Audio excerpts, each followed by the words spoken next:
Welcome to the Dover International Speedway for the EPRL Bass Pro Shops Cup Series Season 6, Round 16, here from the Dover International Speedway. The Monster Mile, as they call it, and we're getting ready for 40 laps of racing, 40 miles, and we're going to get the cars rolling off for you here in just a second. But let's go over the top 5 in the points. Right now, the point leader is the 48 of Chris Summers. He has a 1-point lead over the Daytona 500 winner, Jordan Ippolito. Third in the points is Greg Jones. He's 3 points out of the point lead with 417 points. Charles Jackson sits in the 4th spot in points with 403. And rounding out your top 5 in the standings is Garrett Jones, 20 points behind Chris Summers with 400 points.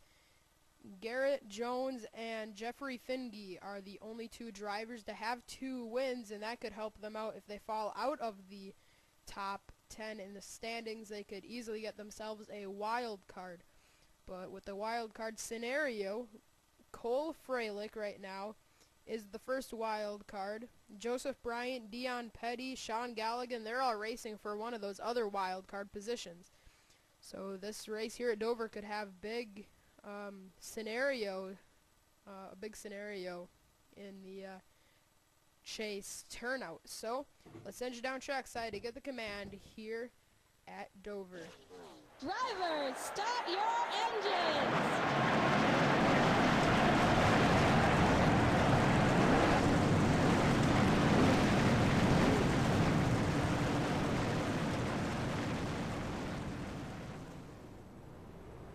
These 42 cars roll off for 40 laps of racing here at the Monster Mile.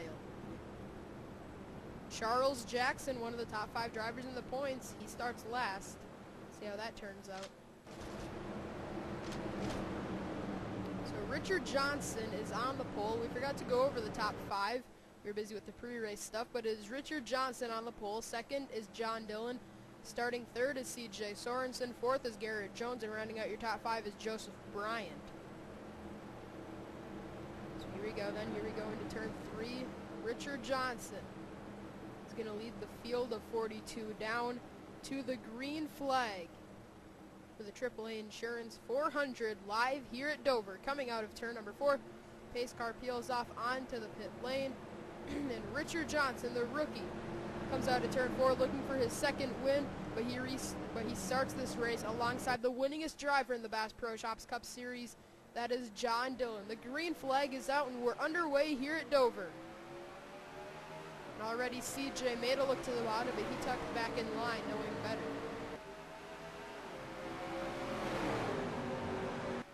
Out of 2 for the first time. Already some 3-wide action going on, but Bryant tucks back in line. Joseph Bryant leads him through turns 3 and 4. Garrett Jones walks up the track. John Dillon up the track as well. Contact is made. John Dillon is in the wall. Oh, he goes up the track again. Garrett Jones is one of his home tracks. He wants to run well.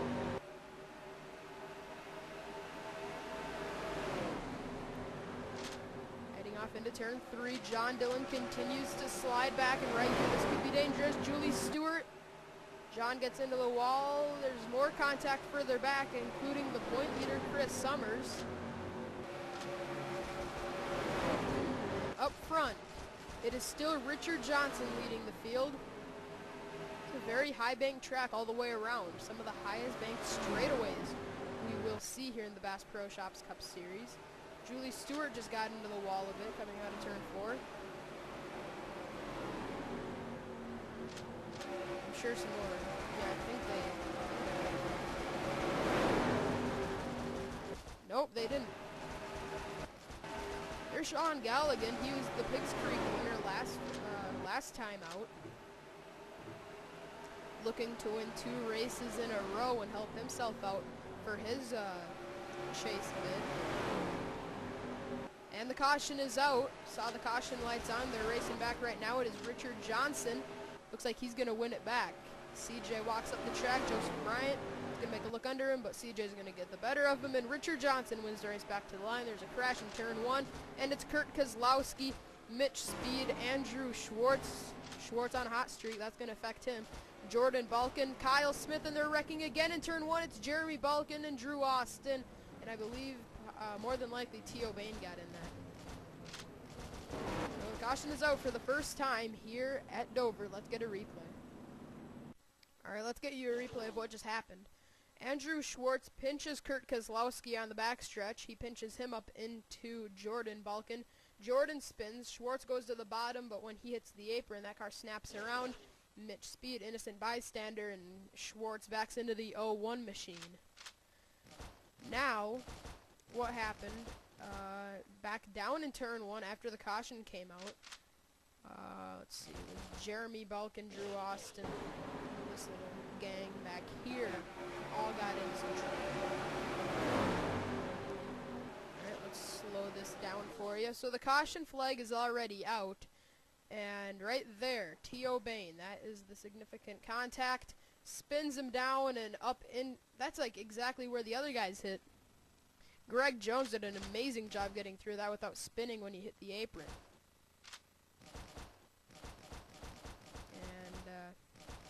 Yeah, that's basically all that happened. 2 pretty simple wrecks, 2 3-car incidents. So I think it was 3 cars both times, right? Kurt, Mitch, Schwartz for the first one. And yeah, it's like it was 3 others for the second one. Okay, so about 6 cars are damaged after the first caution of the day. Let's get you back to the restart. Getting a report that the lights on the pace car are going to go out this time. And they will, so we're ready to go back racing here at Dover. Sorry, I have to clear my throat. Restarting on points going to be Richard Johnson in the 12, 2nd C.J. Sorensen, 3rd Joseph Bryant, 4th Dion Petty, and 5th is Stephen Dillon, 6th Sean Galligan, 7th Michael Nemechek, 8th Joshua Balkin, 9th Jacob Stump, and 10th is Michael Shelton. There's Kurt Kozlowski coming up on the inside. He is restarting last, 1 lap down. We also have Jeremy Balkin, Mitch Speed, Andrew Schwartz, Jordan Balkin, and Kyle Smith all got damage in that first crash. They are all A-okay, and they're going to continue this race with minimal damage. I wouldn't say minimal damage for Jeremy Balkin. The entire hood is ripped off of that car to help out with the aerodynamic issue. A crunched up hood would be a lot less aerodynamic than no hood at all. Here we go, coming out of turn number 4. Pace car peels off. Is Kurt Kozlowski going to be an issue on this restart? I wouldn't bet against it. Lapped cars seem to always be an issue when they restart there on the inside line. Here we go, green flag back out here at Dover. Kurt Kozlowski on the inside of the track. The first 4 cars clear him, but Stephen Dillon is going to be the first one to not be able to pass the 43. There he goes to the bottom. A lot of drivers are going to be aggressively moving to the bottom, and if anybody tries to get down there, when somebody's already in that lane, there's going to be some trouble. Speaking of trouble, look out, 4 wide, Garrett Jones, Julie Stewart. Julie barely kept that car high enough up into the wall to avoid a crash. That could have been a big wreck. There were 4 wide. Julie Stewart was bumping into the wall trying to stay out of the way to not turn Garrett Jones. That's a very tough thing to do here at this racetrack. Still Richard Johnson pacing the field, but C.J. Sorensen is in 2nd, right on the rear bumper. Joseph Bryant is now under attack from Dion Petty. Right now, Dion is racing for a wild card. He's 24th in points. With a good run, he could get into the top 20. Right now, Jeffrey Finge is in 11th in points, holding the first wild card. 2nd is Richard Johnson with 1 win. He's the 2nd wild card with 2 wins that basically block out any other wild card drivers unless one of the 2 wild card drivers, or even both, could get into the top 10. That'd make it a lot easier on the other guys, because 2 wins is going to be very solid considering we hardly have any races left until the chase.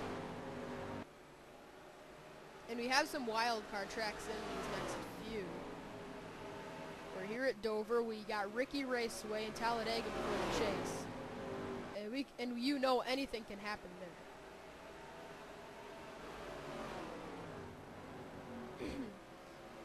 CJ Sorensen trying to make a look to the bottom of Richard Johnson. Still isn't able to make the pass. He's been there. He hasn't been able to get the track position to make the move on Richard Johnson for that spot. Before too long, he might get a little impatient and maybe move that 12th car out of the way. In the meantime, let's check in, see if we got any lapped cars coming. Jordan Balkin entering turn number 3, center of turns 3 and 4. These guys are exiting too, so I don't think there's going to be an issue, at least for a while.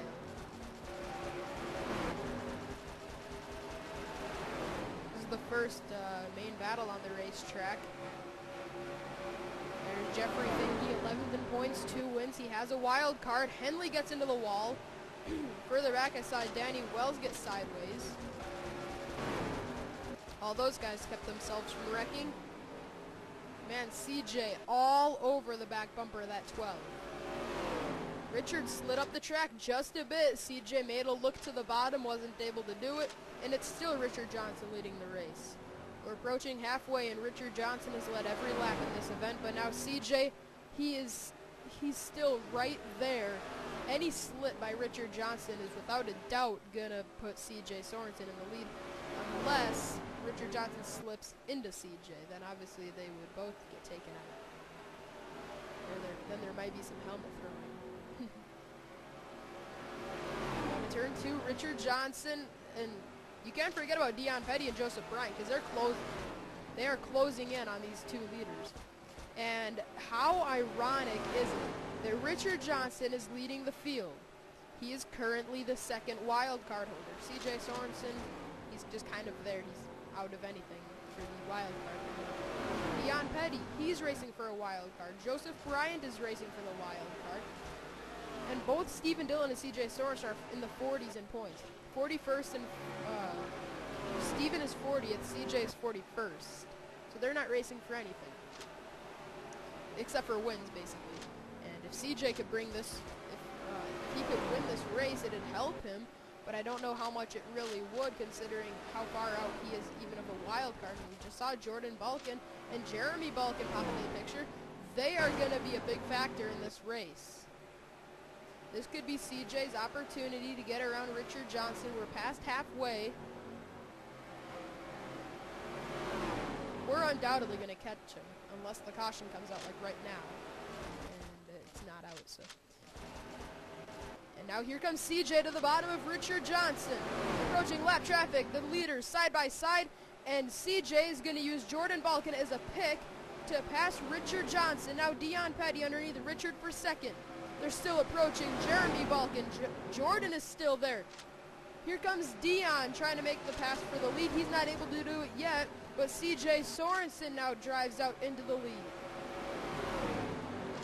He's going to have to deal with Jeremy Balkin.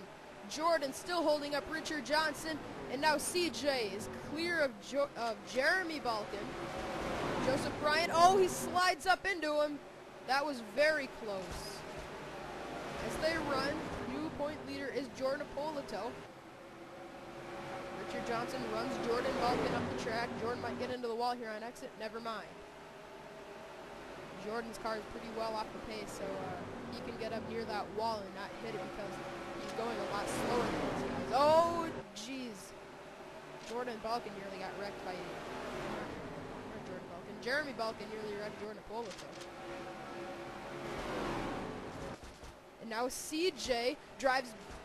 Wait. He was already ahead of Dion, wasn't he? 15 to go here at Dover. We've had one caution, but now we have a second one. Caution is out, front straightaway, turn 1, and it's Jordan Balkin. T.O. Bain is wrecked. Oh, I almost timed that perfectly. Okay, who's the leader? CJ. But you gotta be careful, because when you drive up into the turn and there's cars wrecked, you can run into the back of them. Look out! Oh, man. CJ almost ran into Kurt. So the caution is out for the 2nd time here at Dover. Let's get a replay of what happened to Jordan Balkin. Well, Julie Stewart got into Jordan Balkin. Jordan had been racing everybody pretty much like a clown once he was getting lapped. Wow, Julie just barely missed that pit wall. Yeah. as Kevin Harvick would say, Jordan was kind of racing those guys like a clown, and then T.O. Bain clobbers the 38. Tough break. Nowhere to go really for T.O. Bain. I mean, I suppose he could have gone a little higher on the racetrack, but up there's no grip, and he probably would have spun out anyways. But either way, there probably wouldn't have been any way for T.O. Bain to completely avoid that. Jordan Balkin drives away. T.O. is going to go to the garage area. Jordan Balkin got in. Why do I keep calling him Jordan Balkin? Jordan Ippolito barely got into the wall coming out of turn 4 and didn't wreck. So.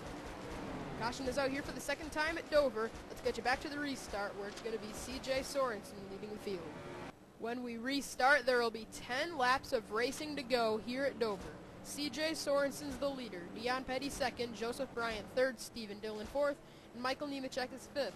Sixth, Michael Shelton. Seventh is Joseph Clark. Eighth, Phil Jones. Ninth is Sean Galligan. And 10th is Jordan Ippolito, the current point leader. As you see in the background, Chris Summers, he's running 20th, so he is 9 points out of the championship point lead. That going to Jordan Ippolito right now, because Greg Jones isn't outrunning Ippolito. Charles Jackson isn't. Garrett Jones isn't. So, yeah, right now the current point leader definitely will be Jordan Ippolito, but 10 laps here at Dover, anything can and will happen. Coming through 3 and 4 is C.J. Sorensen. Is 41st in the points, and with a win, he could possibly put himself in a wild card position, but it's still a long ways even to Jeremy Balkin. He's 80 points off of Jeremy. Jeremy's 27th in points, so that just goes to show how far out C.J. Sorensen is of a wild card. He's pretty much mathematically done, even with him. Down the back straightaway, C.J. Sorensen leads Dion Petty. Joseph Bryant trying to make the pass on the 40. Dion with this, if he could win this race, it'd help himself out even more in the chase. Dion 24th in points. If he could get into the top 20 with 2 wins, it'd basically secure him at least a wild card. There's only 35 points separating 11th from 20th, so even if you're in the 11th spot, you think you're secure, but you're not. 11th right now in points is Jeffrey Finge. He's only 1 point off of Joshua Balkin. So the scenario would be if Jeffrey Finge gets in, Joshua Balkin falls out, Joshua doesn't have a win, so then it'd be Richard Johnson and Cole Freilich having wild cards. But if Dion could win this race, then it'd flip the picture upside down, because with 2 wins and possibly into the top 20, which he probably would get into the top 20, that'd really shake up everything. Down the backstretch, it is still CJ leading, 7 to go, coming around for 6 laps to go here at the Monster Mile. Stephen Dillon now into 3rd. Does he have anything for these 2 leaders? I don't know. I think it'd probably take a run in between these 2. And we're questioning if Dion can get around CJ because of how strong that 40 car is. Yeah, Dion is starting to fall back. He might be saving his stuff, but if he's saving his stuff with 6 laps to go, that's not necessarily a smart idea. Especially because that's only 6 miles at this racetrack. Short racetrack, not much time left. If you're going to make your move, you got to make it quick, and C.J. Sorensen isn't really allowing anybody to make a move on him because he is out to such a solid lead. I wouldn't say it's a comfortable lead, but with only 4 laps to go and he's driving away, there's really nothing Dion Petty can do about it. CJ leads through turns 1 and 2. This could be big for his possible chase hopes, but like I said, he's so far out of 20th that it's all but mathematically impossible for him to get there. It's definitely realistically done for CJ to make the wild card, but anything can happen with the 2 restrictor plate races before the chase starts. Ricky Raceway and Talladega. With 2 to go, C.J. Sorensen, he's got about, I would say that's about 3/10 of a second of a lead. 2 or 3/10 of a second. That is pretty secure. Yeah, Dion is running slow right now, and he's actually going to be pressured here from Stephen Dillon before too long. Stephen is outrunning Dion, but not CJ. And with the white flag in hand, it wouldn't even matter if CJ's outrunning, or it wouldn't matter if Steven was outrunning CJ. This time by a white flag for CJ Sorensen. CJ 41st in the points. Looks like he's going to back up what Sean Galligan did last week. Sean was deep in the standings with a win. This could help out CJ Sorensen in the chase. Coming out of turn number 4, CJ Sorensen is going to win the AAA Insurance 400 at Dover. Stephen Dillon was not able to get around Dion Petty, and that could be big in Dion's wild card spot. Kurt Kozlowski, Jeremy Balkin, as they cycle through to the finish. I think there's, nobody left. So CJ Sorensen is the winner here at Dover. Let's get the look at the results. CJ ends up winning the race by about 2/10 over Dion Petty. Third, Stephen Dillon. Fourth is Michael Nemechek, and running out your top 5 is Michael Shelton. So there's first through 28th. Let's see. Wow, Garrett Jones has been incredibly consistent these last few races. Just outside the top 10. He's finished 12th, 11th, and now 12th again. That's the consistency that he needs, but not the finishes that he needs heading into the chase. After this race, we might start clinching people into the chase. Oh, wait, Jacob Stumpf. There was something that happened after the race. Oh, yeah, I see skid marks on the front stretch. Coming to the checkers, there's a wreck. That actually happened in practice. Whoa, whoa, whoa, what happened? I just saw a bunch of drivers stacking up in turn 3 after the race was over. I'm sure somebody got to the apron and spun out because it's pretty difficult to control your car. And look at that. So that is the new tie for the points lead. Simpson just checked up in front of these guys and everybody started piling in. Yeah. Whoa, whoa, whoa. Charles Jackson flipped over in this. Man. How's that for incredible? Jeez. Insane. Okay, well, let's get back to the results here. Let's see. Jeffrey Finge, 15th place. That's going to possibly get him into the top 10. Because Joshua Balkin didn't finish in the top 28. Since I don't see him there. Nope, he didn't. But yeah, we said it. Jordan Apolito and Chris Summers are now tied for the point lead. Wait, Garrett Jones.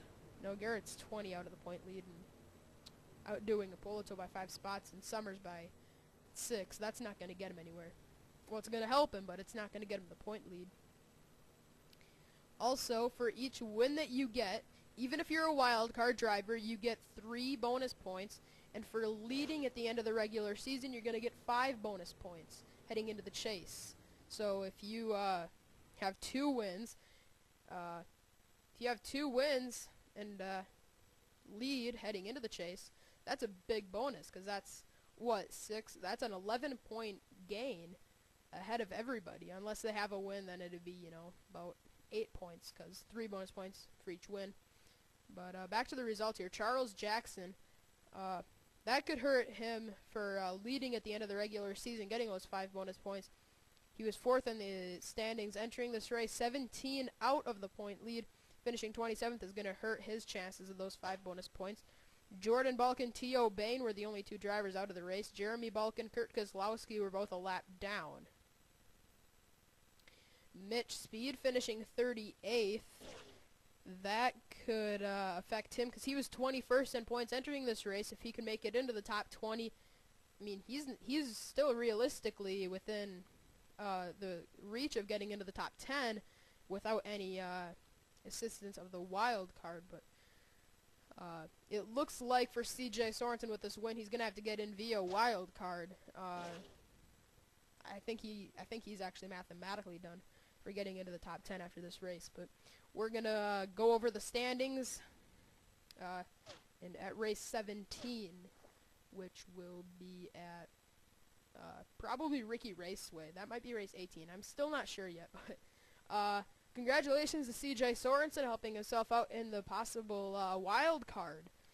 So that's it from all of us at the EPRL. We will see you off at round 17.